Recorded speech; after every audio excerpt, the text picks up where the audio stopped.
Seigneur ton Dieu, je suis un Dieu jaloux.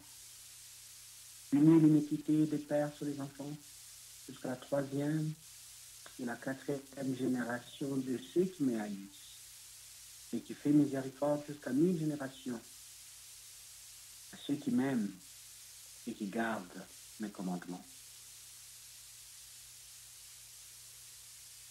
Tu ne prendras point le nom de l'Éternel, ton Dieu, en vain, car l'Éternel ne laissera point impuni celui qui prendra son nom en vain.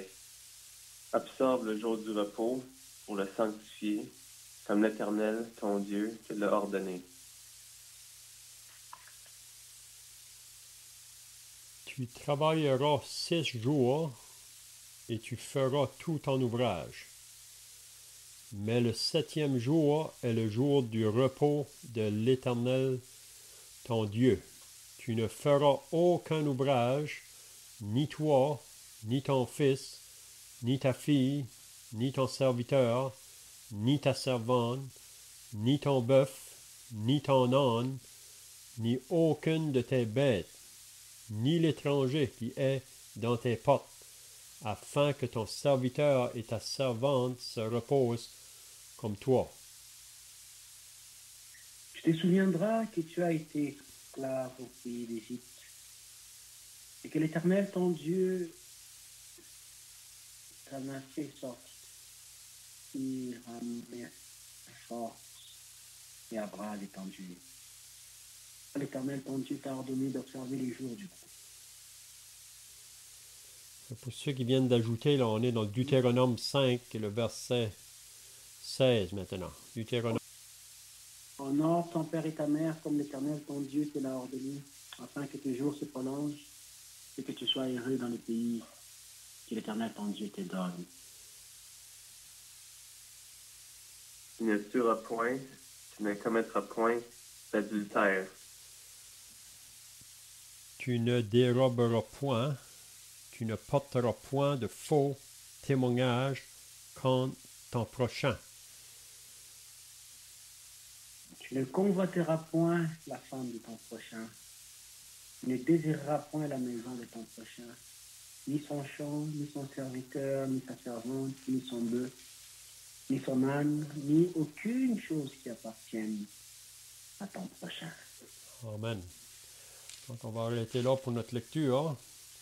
Donc, si vous étiez là, la semaine passée, on a regardé le début du chapitre 5, et on voit que Moïse a convoqué tout Israël, là, puis il faut toujours se rappeler, ici, c'est vraiment la deuxième génération qui avait sorti du pays d'Égypte. On sait que la première génération est morte dans le désert, mais ici, Moïse s'adresse à la deuxième génération. Donc, il va simplement répéter la loi ou ce qui avait été dit à la première génération à la montagne du Sinaï. Puis, on voit que Moïse, ici, à cette deuxième génération-là, qui va bientôt entrer dans le pays promis. Donc, Moïse veut rappeler ce que Dieu a révélé à ce peuple-là, là, à la montagne du Sinaï, vraiment l'alliance que Dieu a faite avec eux autres. Donc, le Deutéronome, comme on a dit dans les semaines passées, c'est une répétition de la loi. Donc, qu'est-ce qu'on va regarder ce matin? C'est concernant les 10 commandements qui a été donné au peuple d'Israël là, à la montagne du Sinaï. Donc, on va regarder un commandement après l'autre, puis on va essayer de sortir qu'est-ce que ça veut nous dire, ces commandements-là, pour nous. Donc, il rappelle toujours à Israël, je suis l'Éternel, le verset 6, je suis l'Éternel ton Dieu qui t'ai fait sortir du pays d'Égypte, de la maison de servitude. Donc, il faut toujours qu'Israël se rappelle de cela. que l'Éternel les a fait sortir du pays d'Égypte, là où ils étaient dans la servitude, là où ils étaient malmenés, là où Pharaon vraiment les maltraitait. Puis on sait que l'Égypte, ça nous parle du monde. Puis Pharaon, c'est vraiment un portrait du diable. Puis encore aujourd'hui, vous savez que le diable ne veut pas que les hommes soient sauvés. Il veut les garder dans son royaume, comme Pharaon voulait garder les enfants d'Israël dans son royaume pour qu'ils travaillent pour lui. Mais ça prend la puissance de Dieu pour nous délivrer de ce monde de ténèbres. On ne peut pas se délivrer par nous autres mêmes. C'est pour ça que Dieu a dû envoyer son Fils comme sauveur. Donc Israël ici, c'est vraiment l'intervention de Dieu qui a agi en envoyant Moïse, qui était comme médiateur à ce moment-là entre Dieu et Israël, pour les faire sortir de l'Égypte. Puis si vous vous rappelez que le roi ne voulait pas les laisser sortir.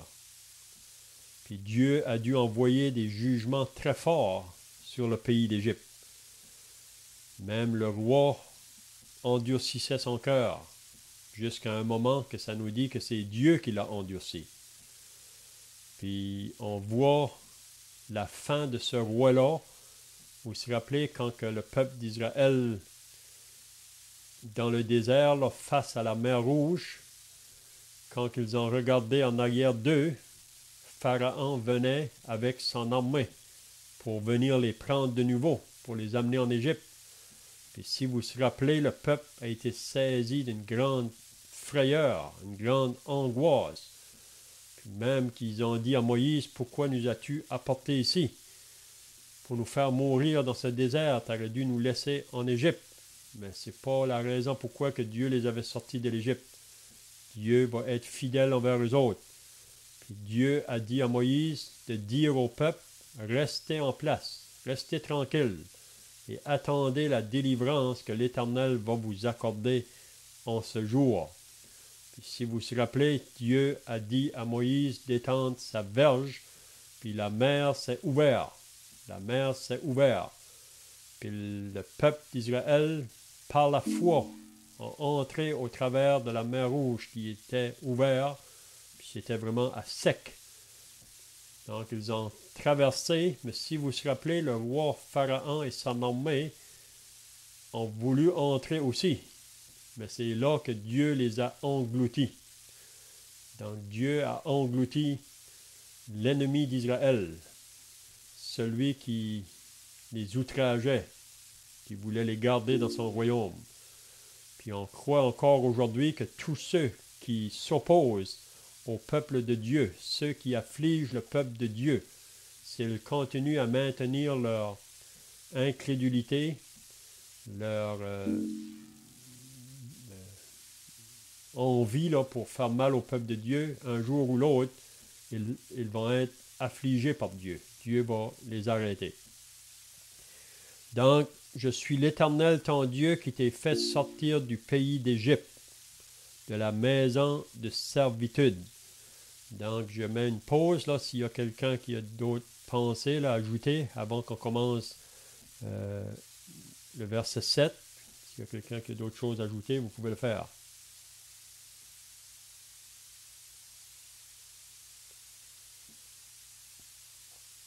Donc, le verset 7, ça c'est le premier commandement que Dieu a donné à Israël à la montagne du Sinaï.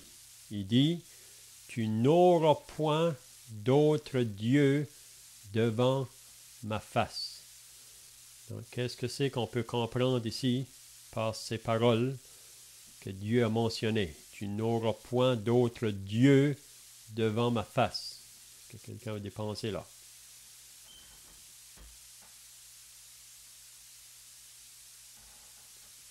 Peut-être avant de parler du verset 7, les commandements que nous allons dire, les 10 commandements, sont subdivisés en deux. Donc c'est vrai que les 10 commandements, on peut les diviser en deux parties, comme le frère vient de dire, là, mais il n'a pas pu continuer parce que la connexion n'est pas bonne. Donc, si vous vous rappelez que Jésus a dit que les deux plus grands commandements, le premier, tu aimeras le Seigneur ton Dieu de tout ton cœur, de toute ton âme, de toute ta force et de toute ta pensée. Et le deuxième, tu aimeras ton prochain comme toi-même. Donc, les deux plus grands commandements qui comprennent vraiment les 10.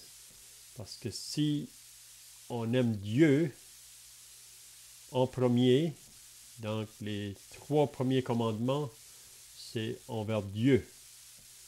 Puis ensuite, ou les 4 premiers, puis les 6 derniers, c'est envers notre prochain. Puis on sait que sans l'Esprit de Dieu, l'homme ne peut pas obéir à ses commandements. L'homme va toujours faillir. Et c'est seulement par l'Esprit de Dieu, pour ceux qui sont nés de nouveau, il y a la possibilité de mettre ces commandements-là en pratique dans nos vies. Mais ça ne vient pas de nous-mêmes, parce que nous avons cette nature qui est contraire à la loi de Dieu. Donc, tu n'auras point d'autre Dieu devant ma face, parce qu'il y a beaucoup de faux dieux. Vous savez, quand Moïse parle à Israël ici, ils vont bientôt entrer en Canaan, puis dans le pays de Canaan, il y a plusieurs dieux. Chaque peuple appartient à leur Dieu, si on peut dire. Mais pour Israël, il y a seulement un seul vrai Dieu. Puis ce seul vrai Dieu pour Israël, il faut bien se rappeler qu'il se manifeste en 3 personnes. Un Dieu, mais qui se manifeste en 3 personnes. Le Père, le Fils, le Saint-Esprit. Donc on peut voir la Trinité, même si le mot n'est pas écrit dans la parole de Dieu, on peut voir une Trinité à l'œuvre. On peut voir sous l'Ancienne Alliance, c'est Dieu, le Père, qui agit. Quand on arrive dans le Nouveau Testament, dans l'Évangile, on voit que c'est le Fils, Dieu le Fils, qui réagit. Puis si on va dans les Actes des Apôtres, on voit la 3e personne qui est le Saint-Esprit, qui vient vraiment sur l'Église, là. Donc, tu n'auras point d'autre Dieu devant ma face. Donc, ici, il faut bien comprendre qu'il s'adresse à Israël, premièrement. Il ne doit pas avoir d'autre Dieu. Puis ça, on l'a vu déjà dans le chapitre 4, que Dieu met en garde Israël, il les avertit, puis qu'ils doivent veiller à cela, parce que quand ils vont arriver dans le pays promis, ils vont rencontrer ces faux dieux-là. Mais il ne faudra pas avoir aucune part avec ces dieux associés à ces peuples-là dans le pays. Tu n'auras point d'autre Dieu devant ma face, parce que le Dieu vivant, le seul Dieu vivant, ne peut pas cohabiter avec les faux dieux. Hein?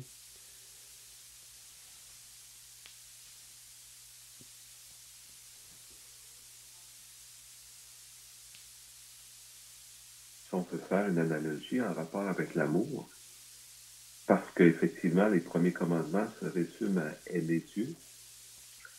Si on fait l'analogie dans le mariage, disons, si je prends avec moi une épouse, j'aurai pas d'autre épouse, j'aurai pas d'autre, mes yeux ne seront pas fixés sur une autre que mon épouse. Je me garde et je me réserve pour elle. Donc,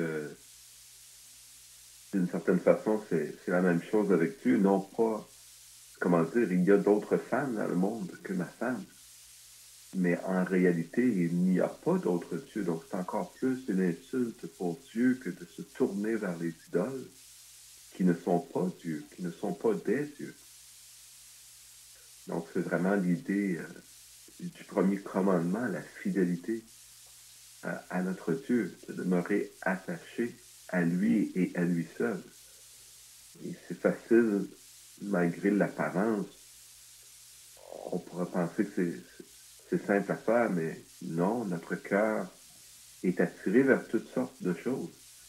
J'ai aussi entendu dans ma vie des gens qui se confient en tellement toutes sortes de choses. On a aujourd'hui dans le monde, quand j'étais jeune, dans le journal que papa achetait, il y avait une section qui s'appelait l'horoscope. C'est pas nouveau d'aujourd'hui, mais ça existe encore aujourd'hui. Et qu'est-ce que l'horoscope?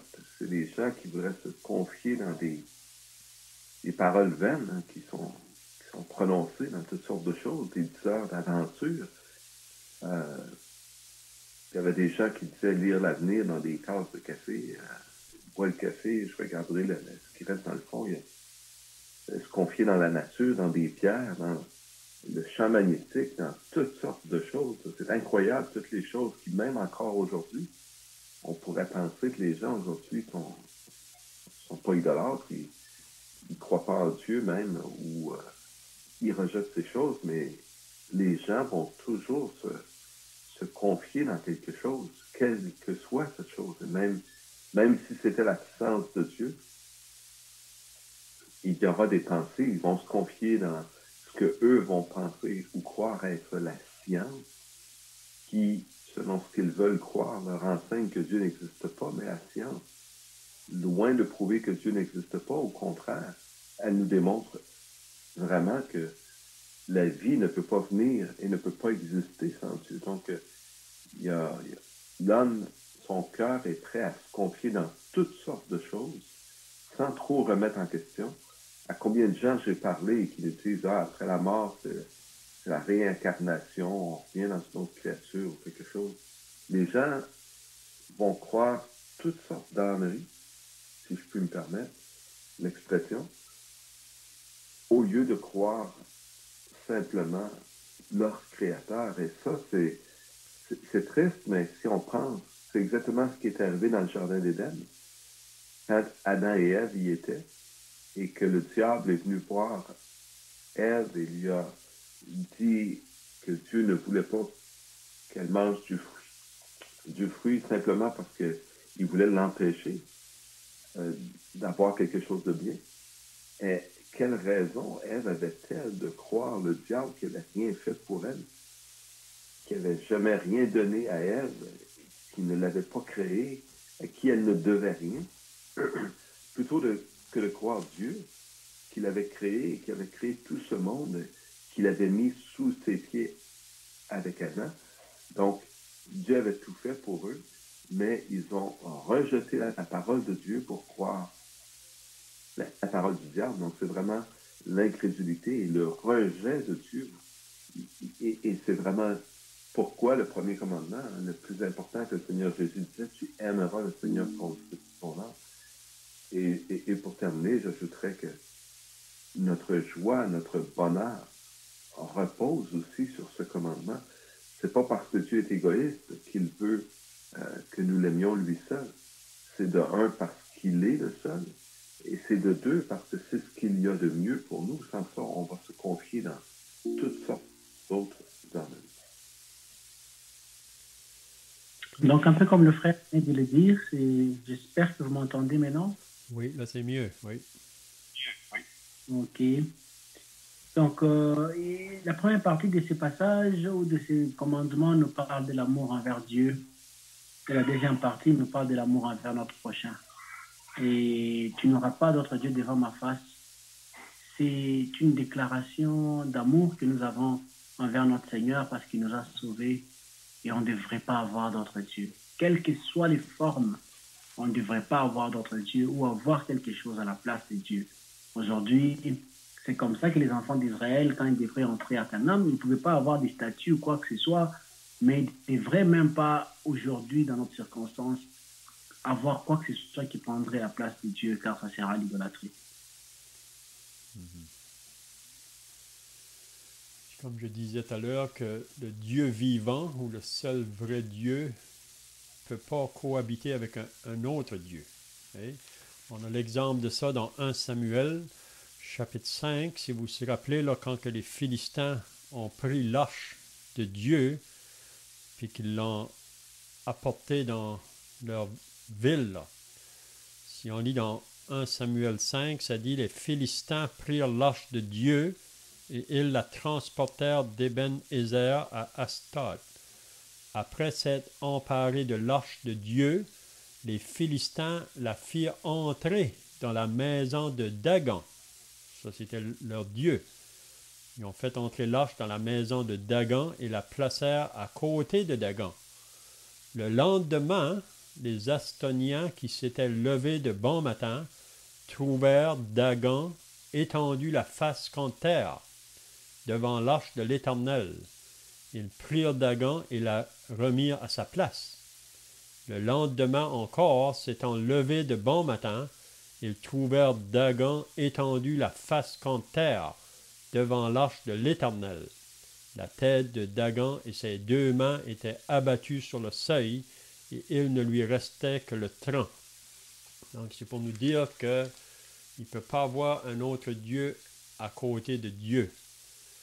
Puis, comme on a dit au début, pour Israël, c'est ça qu'ils doivent bien comprendre. Puis aussi, comme qui vient d'être dit là, Moïse ici répète ça à cette 2e génération-là, puis aussi qui le fait comprendre qu'est-ce que l'Éternel a fait pour eux autres. Il n'y a pas d'autre Dieu qui pouvait faire ce que Dieu a fait, parce que les autres dieux, c'est des faux dieux. Vous savez, comme quand on lit dans le psaume, quand on parle des idoles, ils ont des yeux, mais ils ne voient pas. Ils ont des oreilles, ils n'entendent pas. Ils ont une bouche, mais ils ne parlent pas. Ils ont des pieds, ils ne marchent pas. Donc, c'est ça, les faux dieux, les idoles autour de nous. Mais à moins de saisir le vrai Dieu à qui on appartient, on va être attiré à aller vers les dieux de ce monde. Et c'est pour ça que Moïse met beaucoup d'emphase là. Qu'est-ce que Dieu a fait pour eux? Le vrai Dieu, qu'est-ce qu'il a fait pour eux? Donc, tu n'auras point d'autre Dieu devant ma face. Puis, quand on parle d'autre Dieu, ça peut être bien des choses, là, parfois qui peut être bien légitime. C'est quelque chose vraiment qui se met entre nous et Dieu. Puis, on ne devrait pas avoir d'autres choses. Hein?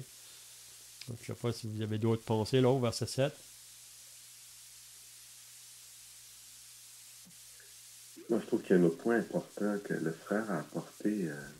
Il a mentionné Jésus qui est mort sur la croix. Et ce que Dieu dit à Israël, c'est qu'il a fait quelque chose pour eux. Il les a sortis de la terre de servitude. Dieu leur a prouvé qu'il les aimait et qu'il prenait soin de lui et qu'il a la capacité de le faire. Donc, pour nous, on sait qu'Adam et Ève ont douté de l'amour de Dieu. Pour nous, qu'avons-nous comme raison pour douter de l'amour de Dieu, puisque nous avons sous les yeux Dieu, c'est-à-dire Jésus lui-même, mourant sur la croix à notre place. Dieu prouve son amour en ce qu'il a donné son Fils unique. Donc, c'est ce que la Bible nous met sous les yeux, à la réalité que l'on a.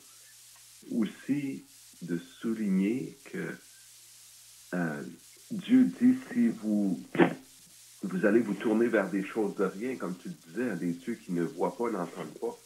Il faut cependant faire attention parce que le monde dans lequel on est un monde qu'on connaît et qu'on peut explorer avec nos sens, mais il n'y a pas que le monde dans lequel on est. Il y a, on le sait, le monde des esprits. C'est une réalité, le diable qui existe. Et le monde dans lequel on est aujourd'hui voudrait ignorer cette réalité-là. Et les gens peuvent voir des phénomènes, peuvent voir des choses. On se souvient que Pharaon, lorsque Moïse est allé, il a commencé à faire des signes devant lui. Il se confiait dans ses magiciens, dans ses augures, pour avoir des signes, si on veut, équivalents. Et donc, on peut se faire tromper par des forces qu'on ne connaît pas, qui viennent d'un autre monde, le monde des esprits, si on veut. Et Dieu nous demande aussi de nous tenir loin de ces choses. Et c'est pas pour rien, c'est que ces choses nous égarent, nous trompent. Mais Dieu ne nous trompe pas. Dieu nous dit la vérité. Et Dieu nous aime véritablement. Donc, c'est toutes des choses qui vont ensemble. Si on rejette le Dieu vivant, on va se confier dans des choses de néant et on ne peut pas mélanger, parce qu'on sait, j'avais l'exemple des Samaritains en tête, quand les Juifs ont été déportés par la Syrie, là, les peuples que les Assyriens ont déportés dans le pays d'Israël se faisaient manger et attaquer par les animaux, et ils ont dit c'est parce qu'on ne sait pas comment servir le Dieu du pays. Et là, ils ont envoyé un prêtre, etc. Tout ça pour dire qu'ils craignaient l'Éternel et ils craignaient aussi leurs autres dieux, ce que Dieu condamnait. Donc, comme tu disais, Léon, il n'y a pas de compatibilité entre Dieu et les autres parce que Dieu est le seul vrai Dieu. Il n'y en a pas d'autre.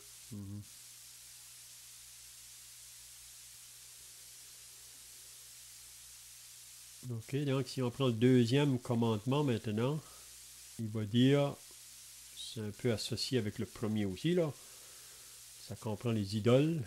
Il dit, tu ne te feras point d'image taillée, de représentation quelconque des choses qui sont en haut dans le ciel, qui sont en bas sur la terre et qui sont dans les eaux plus bas que la terre.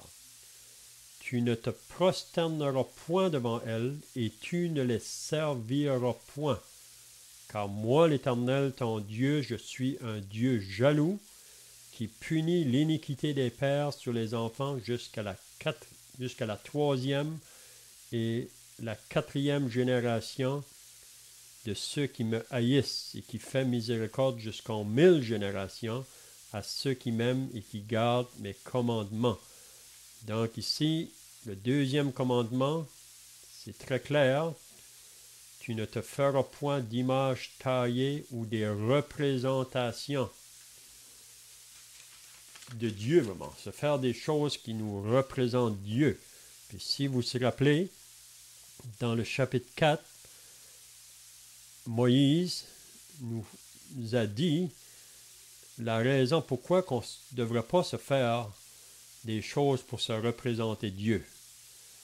Et on avait lu au verset 14 du chapitre 4, là, « En ce temps-là, l'Éternel me commanda de vous enseigner des lois et des ordonnances afin que vous les mettiez en pratique dans le pays dont vous allez prendre possession. » Puis là, il dit, « Puisque vous n'avez vu aucune figure le jour où l'Éternel vous parla du milieu du feu à Horeb, veillez attentivement sur vos âmes, de peur que vous ne vous corrompiez et que vous ne vous fassiez une image taillée, une représentation de quelques idoles. » Puis là, il mentionne vraiment qu'est-ce que ça représente, ces images. Ça peut être la figure d'un homme ou d'une femme, la figure d'un animal qui soit sous la terre ou la figure d'un oiseau qui vole dans le ciel, la figure d'une bête qui rampe sur la terre. Verset 19, il va dire « Veille sur ton âme de peur que, levant tes yeux vers le ciel, voyant le soleil, la lune, les étoiles, toute l'armée des cieux, tu ne sois entraîné à te prosterner en leur présence et en leur rendre culte. Ce sont des choses que l'Éternel, ton Dieu, a données en partage à tous les peuples sous le ciel tout entier. Mais vous, l'Éternel vous a pris et vous a fait sortir de la fournaise de fer de l'Égypte, afin que vous fussiez un peuple qui lui appartient en propre comme vous l'êtes aujourd'hui. » Donc, c'est très bien clair qu'ils ne doivent pas se faire de statues ou des images ou quoi que ce soit pour se représenter Dieu, même pour se prosterner devant elle. Parce que c'est ça que les nations autour font. Ceux qui ne connaissent pas le vrai Dieu, le Dieu vivant, donc ils se tournent vers toutes sortes de choses qu'ils se fabriquent pour s'en faire des dieux. Mais Israël, vous ne devez pas faire ça. Mais on sait qu'Israël, on va le voir par la suite, que même avec toutes ces vérité-là très claire que Moïse les a transmis, Israël va faillir en ce qui concerne de ne pas aller vers d'autres dieux. Puis ça, c'est bien triste. Mais on voit ça dans le Nouveau Testament, vous savez, dans l'Épître aux Romains. Paul dit, parce que l'homme refuse d'adorer Dieu ou donner la première place à Dieu, donner gloire à Dieu, l'homme ne rend pas grâce à Dieu. Donc, si on s'éloigne de ce vrai Dieu, on va se tourner vers toutes sortes de choses qu'on va se fabriquer là. C'est pour ça qu'il dit dans l'Épître aux Romains, Dieu va livrer l'homme. Si on ne veut pas le vrai Dieu, Dieu livre l'homme à ses propres pensées, à sa propre intelligence. Puis plutôt d'adorer le Créateur, ils vont adorer la créature. Ils vont se faire toutes sortes de dieux. Donc, tu ne te feras point d'image. Il ne faut pas s'en faire.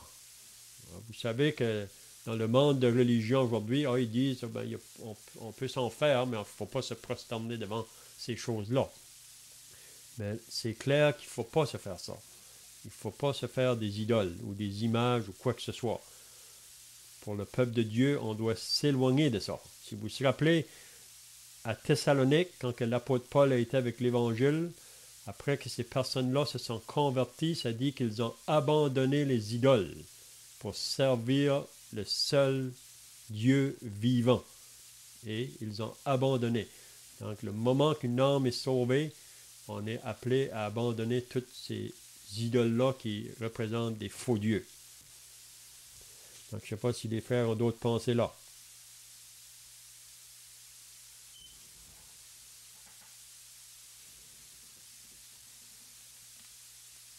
J'avais le texte 2 Rois 18, verset 4.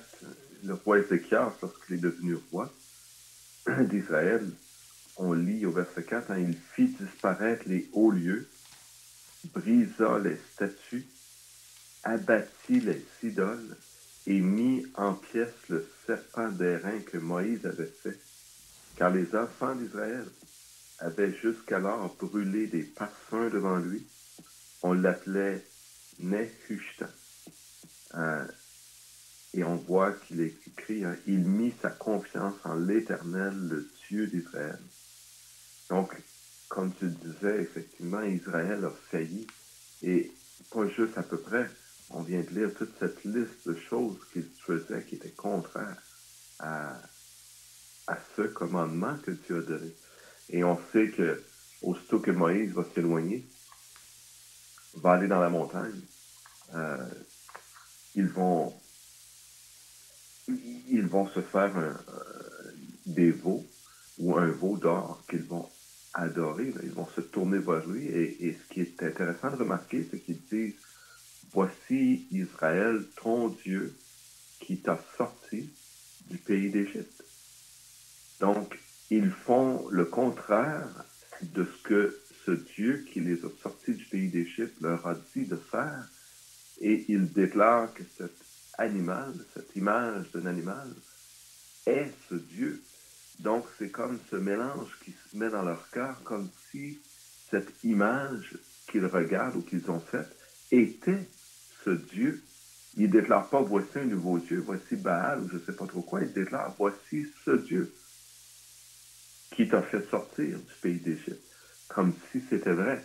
Donc, la confusion qui est vraiment grande ici, là, de faire le... Et je dirais que c'est peut-être pas vraiment différent aujourd'hui. Les gens se font des représentations et ils ont l'impression de se tourner vers le Créateur. Lorsqu'ils se tournent vers ces images qu'ils vont adorer ou qu'ils vont même considérer ou auxquelles, appelons ça comme on veut, ils vont donner de l'importance dans leur cœur.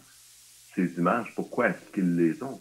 C'est parce que pour eux, elles sont précieuses, elles ont une importance. Et pourtant, c'est en contradiction avec Dieu. Elles ont de l'importance parce qu'ils vont dire, elles nous rappellent Dieu. Ce n'est pas Dieu qu'ils vont dire, mais c'est des choses qui nous rapprochent de Dieu. Et comment une chose que Dieu a interdite de faire peut nous rapprocher de Dieu. Donc, c'est un égarement qui est dans le cœur de l'homme en faisant ces choses, vraiment.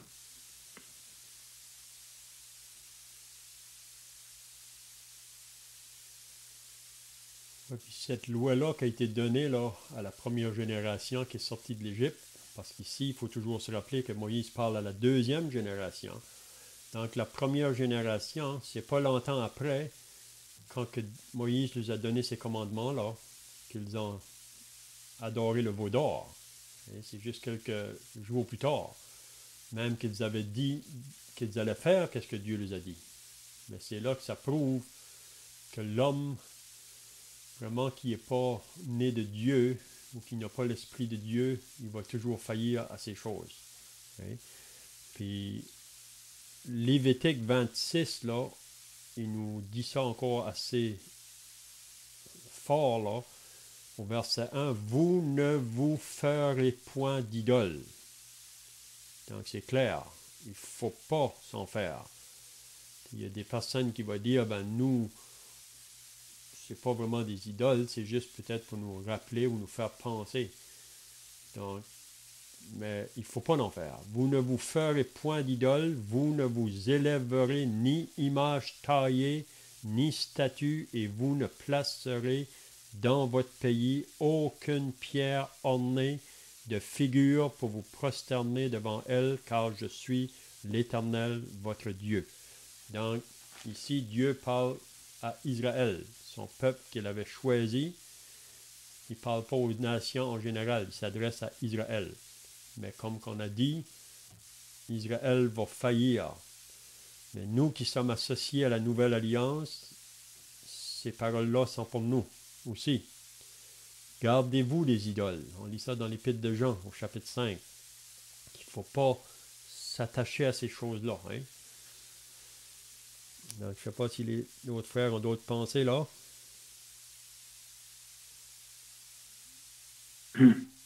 Les enfants d'Israël, beaucoup d'années plus tard, on va lire que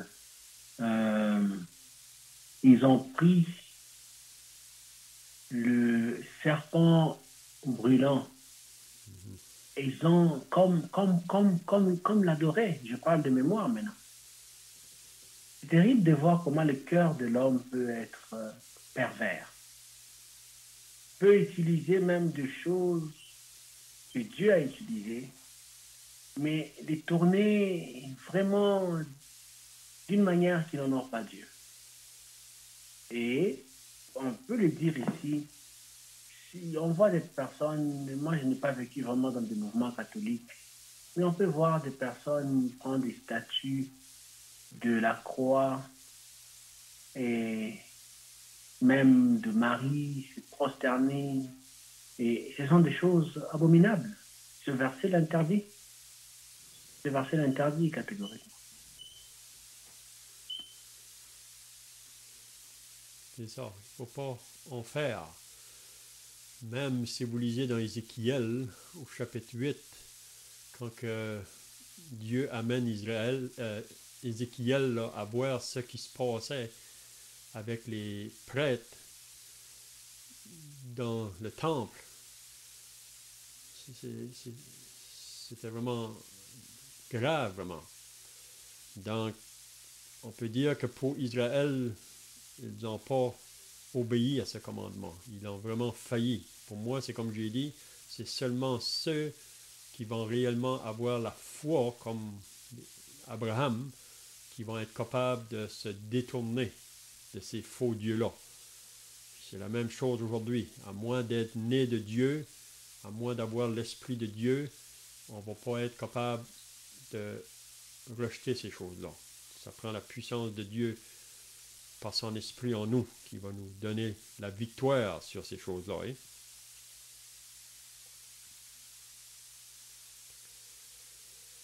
Donc le verset 11, le troisième commandement. Tu ne prendras point le nom de l'Éternel ton Dieu en vain ou inutilement. De ne pas prononcer le nom de Dieu inutilement. Car l'Éternel ne laissera point impuni celui qui prendra son nom en vain. Donc, qu'est-ce que cela venait nous dire ici?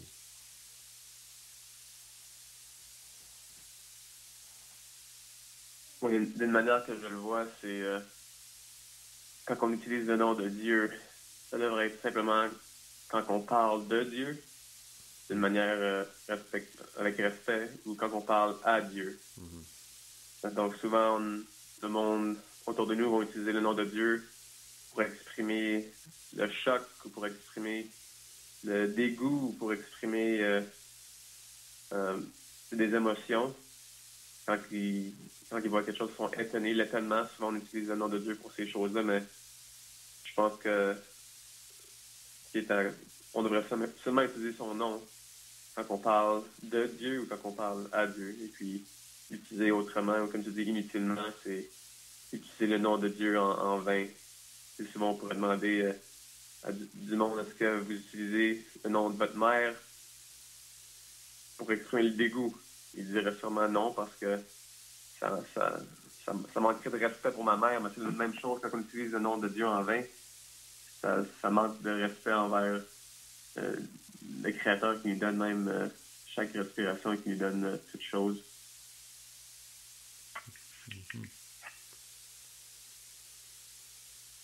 Parce que beaucoup de gens aujourd'hui, même sans le réaliser, et on mentionne le nom de Dieu dans toutes sortes de circonstances, inutilement vraiment, sans réaliser que ce Dieu-là, c'est qu'il est saint. Donc c'est la raison pourquoi on ne doit pas simplement mentionner son nom pour rien. Là, on entend ça partout autour de nous, même ceux qui blasphèment son nom. Mais celui qui est associé à Dieu comme un croyant, il ne doit pas prononcer son nom en vain. Vous savez, il y a des personnes qui vont dire parfois, ben, c'est juste un patois, qui disent, quand ils mentionnent le nom de Dieu en vain, mais il nous dit encore ici de ne pas faire ça. Je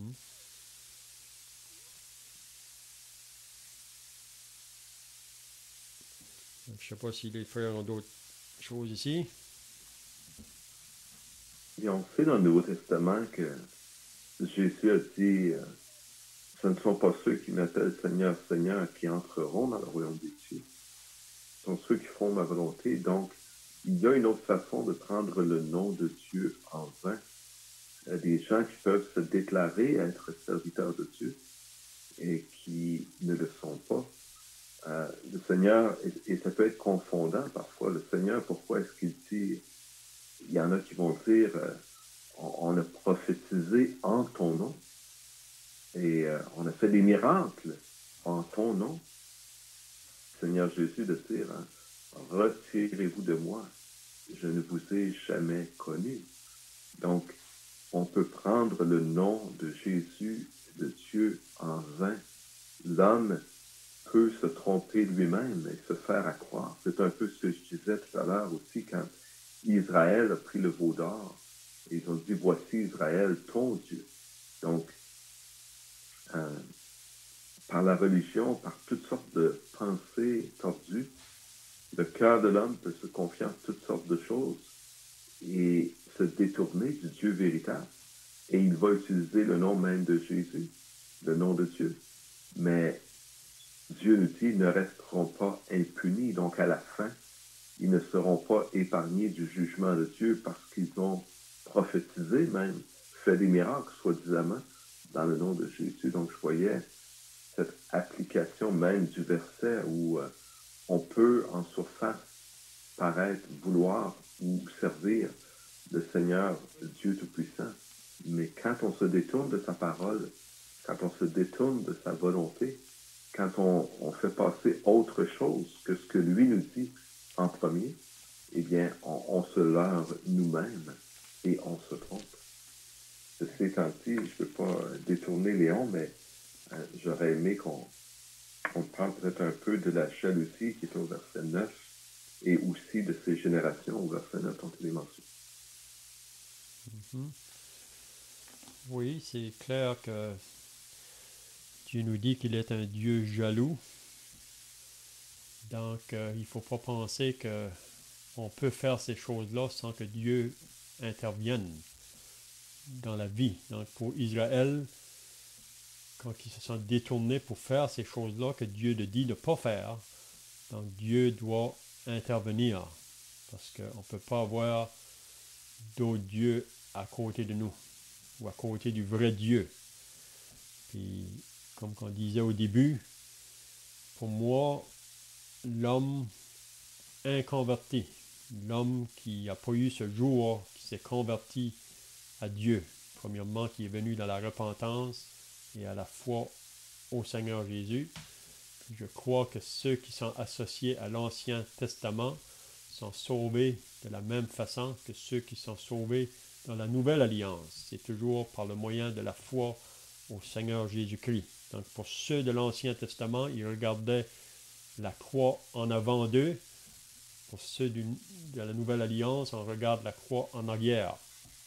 Donc, à moins d'être né de Dieu, né d'en haut, l'homme va toujours aller vers ces faux dieux ou qui va même, comme on vient de voir ce dernier commandement-là, qu'on vient de lire, là, tu ne prononceras point le nom de l'Éternel ton Dieu en vain, l'homme va toujours continuer à le faire, à moins d'être né d'en haut.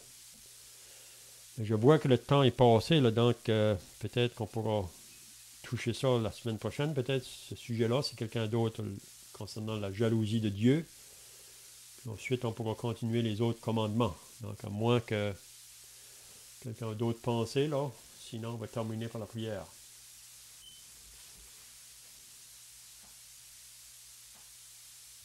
Priez. Notre Dieu et Père, nous voulons te rendre grâce pour ta bonne parole. Cette parole, notre Dieu, que tu as donnée à ton peuple. Et nous aimerions te remercier que nous avons entendu encore une fois que nous devons t'aimer comme le Seigneur pouvait le dire au diable qu'il faut aimer Dieu et le servir du seul. Tu es le seul Dieu, le seul qui nous a sauvés de nos péchés, de nos impuretés, de la puissance de Satan et du monde pour nous amener à Dieu. Maintenant, notre Dieu, donne-nous de t'aimer simplement et de ne rien avoir, que ce soit physiquement, que ce soit moralement ou dans ce monde même, qu'il n'y ait rien qui va prendre ta place. L'idolâtrie nous envahit tout autour de nous. Oui, notre Dieu, nous disons que la cupidité, c'est l'idolâtrie. On peut ne pas avoir des choses physiquement, mais même dans nos cœurs, même dans nos affections, à cause du fait que tu nous aimes et que nous t'aimons. Donc, donne-nous, notre Dieu, de simplement nous attacher à toi et de te servir toi seul. On te remercie pour ta bonne parole, au nom de notre Seigneur Jésus-Christ. Amen. Amen.